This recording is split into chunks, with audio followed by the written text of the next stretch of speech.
क्या आपने कभी अपनी सबसे कीमती चीज को किसी बहुत छोटी चीज की वजह से खो देने का दुख को महसूस किया है? यानी कि एक ऐसी फीलिंग जहां आपको पता है कि जो चीज आप दे रहे हो वो एक्चुअली बहुत ज्यादा कीमती है, लेकिन आपकी मजबूरी की वजह से आपको वो देनी पड़ रही है।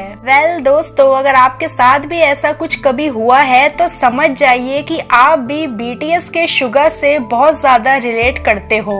क्या आपको पता है हमारे जो शुगा हैं वो शुरुआत से इतने रिच नहीं थे जितने कि वो आज हैं, बल्कि शुगा अपने ट्रेनी डेज में फाइनेंशियली बहुत ज्यादा वीक थे। यानी कि उनके पास पूरे पैसे नहीं हो पाते थे कि वो भर पेट खाना भी खरीद सके। हम अक्सर ही बीटीएस के बाकी के मेंबर्स पर काफी ज्यादा ध्यान देते हैं, लेकिन हमारे जो शुगा हैं वो ऊपर से जितने रूड और स्ट्रिक्ट लगते हैं, असल में अंदर से वो उतने ही सॉफ्ट और केयरिंग हैं। और ऐसा इसीलिए क्योंकि हमारे शुगा अपनी लाइफ में पहले से ही बहुत ज्यादा स्ट्रगल देख चुके हैं। क्या आपको पता है शुगा अपने लिखे हुए गाने बेच दिया करते थे क्योंकि वो खाने के लिए पैसे जमा करना चाहते थे। जी हाँ दोस्तों, ये बात बहुत टाइम के बाद फैंस को जानने को मिली है कि शुगा अपने खुद के लिखे हुए गाने सिर्फ एक बॉल ऑफ रेमन के लिए बेच दिया करते थे, क्योंकि उस वक्त हमारे शुगा इतने सक्सेसफुल नहीं हुए थे कि उनके लिखे हुए गानों की वजह से वो पैसा कमा लें। तो उन्होंने उस गाने को प्रोड्यूस करने से पहले ही बेच दिया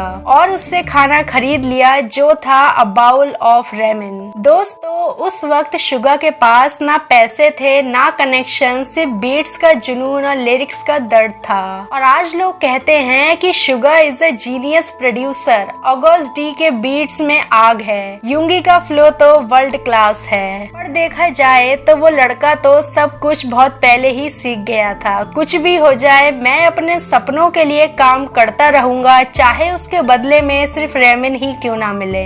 जिंदगी आपको कभी कभी बहुत कम देकर टेस्ट करती है। बस उसी वक्त आपको डिसाइड करना होता है कि क्या मैं इस रेमन की वैल्यू में अटक जाऊं या उस सपने की कीमत समझूं जो इसके पीछे छुपा है। कभी कभी हमें लगता है कि हमें बहुत कम मिल रहा है, लेकिन असल में वही हमारे सबसे बड़ा टेस्ट होता है कि क्या हम बहुत कम मिलने के बाद भी अपने ड्रीम्स के लिए डेडिकेटेड हैं या फिर हम हार मानने के लिए तैयार हो गए हैं। और दोस्तों, हमारे शुगा ने ये चीज प्रूव कर दी है कि चाहे कितना भी कम मिले, लेकिन वो गाने लिखना और प्रोड्यूस करना कभी भी बंद नहीं करेंगे।